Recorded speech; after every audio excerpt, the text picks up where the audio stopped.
शिव और शिव शक्ति को समर्पित ये सावन का महीना आ गया। आप सभी जानते हैं सावन शुरू हो चुके हैं और कल पहला सोमवार भी है।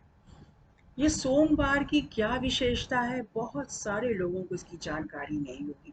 तो मैंने सोचा चलो आज इतवार है और थोड़ी इन्फॉर्मेशन आपसे भी शेयर कर लेते हैं। सावन के महीने का महत्व, जिसको महत्तम कहते हैं, क्या है, हमारी संस्कृति क्या है, सनातन है, हमारे धर्मशास्त्र क्या कहते हैं। सावन का महीना सर्वश्रेष्ठ महीना है शिव बाबा की आराधना के लिए। बम बम बोले जय शिव हो।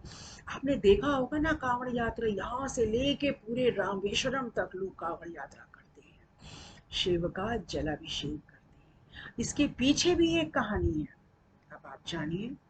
समुद्र मंथन चल रहा था।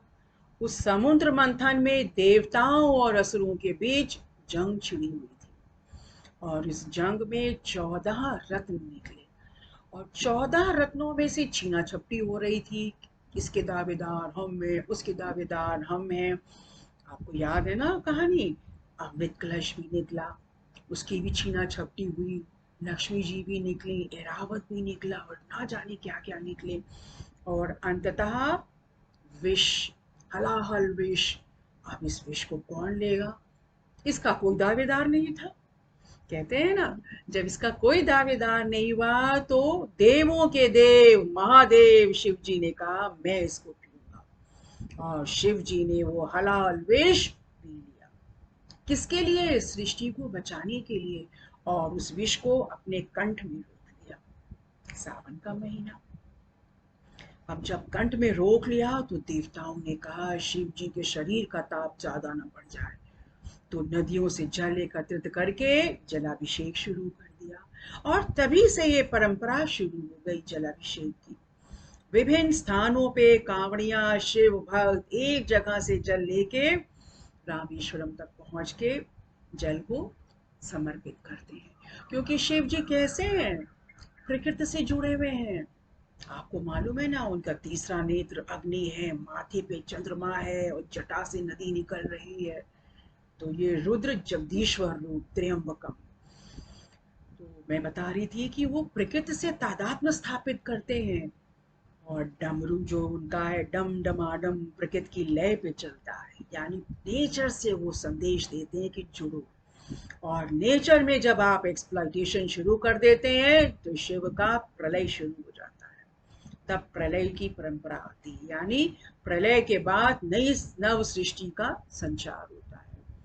उनके परिवार में कौन कौन सदस्य हैं, आपको मालूम है। चूहे भी हैं, बैल भी है, सांप भी है, मोर भी है। उनका पुत्र गणेश, आपको मालूम है उनका मुखमंडल किसका है, हाथी के सिर का। उसकी भी एक कहानी है, फिर सुनाऊंगी। तो शिव जी की जो बात है, बाबा शंभू, सावन के महीने में हम सभी को शिव की आराधना, जो भी आप आराध्य हैं, और यदि आपके शिव आराध्य हैं तो शिव को खूब मन से जाप करिए। बेल पत्ती हो, धतूरा हो, जल हो, किसी भी शिवालय में चले जाइए और वहां पे जल से उनका जलाभिषेक करें। क्योंकि बाबा भोलेनाथ बहुत ही भोले हैं। तो हमें ये संदेश देता है सावन। सावन के महीने में क्या है, पहले परंपरा चली आ रही थी, लड़कियां कजरी के बहाने सावन में अपनी माँ के घर में आती हैं, झूले डलते हैं, फिर झूलों पे गीत चलते हैं। एक तरह से मन को खुश करना, आह्लादित करना। और इस खुशी को ही हम आनंद कहते हैं, उमंग कहते हैं। और मन में बसंत का फूटना या उदय होना। बसंत कुछ विशेष बसंत ऋतु नहीं है। बसंत में nature is at its best. लेकिन ये बसंत हम सभी ऋतुओं में देख सकते हैं। यदि हम खुश हैं, हमारे मन में कोई भी आवेश नहीं है, कोई लोभ माया नहीं है, काम क्रोध नहीं है, आनंद से सराबोर है, तो वही बसंत है। तो बसंत के बाद की जो ऋतु है, वर्षा ऋतु, सावन, श्रावण मास में इसीलिए शिव की भक्ति की जाती है। तो शिव भक्ति में जरूर अपना ध्यान दीजिए। सावन के महीनों में कहते हैं अगर शिव जी पे जलाभिषेक किया तो उसकी कृपा साल भर तक रहती है। तो शिव बहुत ही प्यारे और बहुत ही भोलेनाथ है। इसीलिए उनको क्या कहा गया है, महादेवों के देव महादेव शिव जी।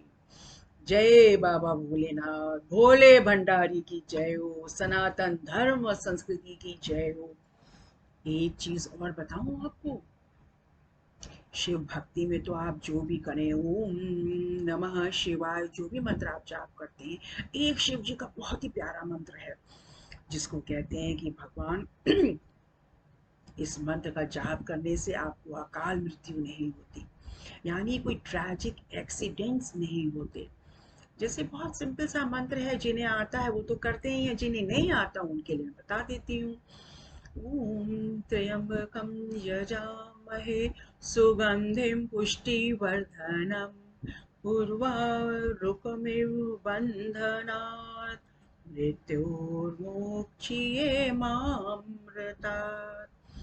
इस मंत्र का अर्थ है, जैसे कहते हैं ना, त्र्यंबकम, थ्री आइड गॉड शिव जी, हम उनकी यजामय, हम उनकी उपासना करते हैं सावन के मास में।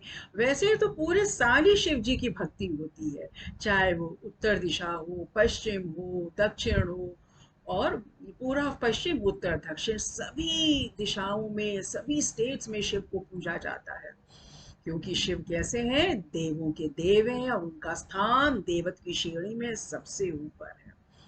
लेकिन इस मंत्र के जरिए क्या कहा गया, जैसे उर्वरक यानी खरबूजा, आपने देखा है ना, खरबूजा गर्मियों में हम खाते हैं, हमारे बॉडी में हमको हाइड्रेट रखता है, पानी हमारे उसके अंदर वाटरी फ्रूट है।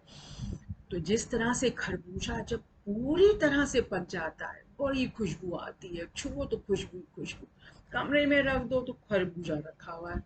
तो यानी जब वो खरबूजा पूरी तरह से पक जाए तो उसकी खुशबू जब आने लगती है तो वो लता से अपने आप अलग हो जाता है, उसको तोड़ना नहीं पड़ता, खींचना नहीं पड़ता।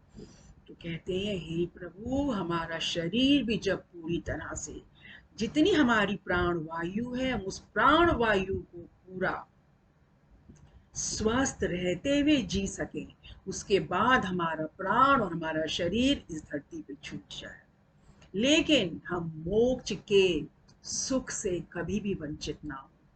लास्ट में लाइन है ना, अमृता मृत्योर्मुक्षीये मामृतात्, यानी मृत्यु के बंधन से तो मुक्त हो, शरीर छूट जाए, प्राण छूट जाए, लेकिन हमें मोक्ष की प्राप्ति हो, यानी अमृत तत्व की प्राप्ति हो। तो ये मंत्र उनके लिए है, जैसे कभी होता है ना, अकाल मृत्यु हो जाती है, तो उस अकाल मृत्यु से यह मंत्र हमें बचाता है। जब भी आपको समय मिले, आप इस मंत्र को याद करें और सीखें। सावन के महीने में हरियाली और समृद्धि भी आती है, और लेडीज भी बहुत ग्रीनरी, ग्रीनरी जिसको कहते हैं ना, ग्रीन अटायर्स, ग्रीन पोशाक, अच्छे अच्छे परिधान पहन के, और खूब जैसे कहते हैं गाना गाएंगी, चूड़ियां पहनेंगी। सावन के महीने का तो यही महत्व है। क्यों? क्योंकि वर्षा, सावन में क्या है, झुलसती हुई गर्मी, 45 प्लस टेम्परेचर अभी हम लोग ने देखा, उमस भरी गर्मी। और दिल्ली की गर्मी तो oh my God, AC fail, cooler fails, कुछ भी नहीं चला, पसीना पसीना। अगर टेम्परेचर 38 भी है, फील लाइक 42 और अबव 45 डिग्री टेम्परेचर, इतनी उमस। शायद ही इतनी भयंकर गर्मी किसी और साल पड़ी हो। तो इस गर्मी से निजात हमें कौन देता है, यही तो है श्रावण मास की महत्तम। और इस महत्व को समझिए, इसकी उपयोगिता समझिए, नेचर से खिलवाड़ ना करें। तो शिव जी का संदेश यही है कि नेचर से जुड़िए, नेचर में एक एक तिनका हमारे काम का है, हमारे उपयोग का है, इसको बचाने का दायित्व हमारा है। तो शिव भक्ति में लीन हो जाए। जय जय शिव भोलेनाथ की जय हो। ये सावन का महीना, श्रावणी मास में शिव जी को समर्पित करिए। सावन का महीना आप सबके लिए शिवालयों में जाने का टाइम है, मंदिरों में जाने का टाइम है। नहीं टाइम है तो अपने घर में बाबा भोलेनाथ की भोले भंडारी ओम शंभो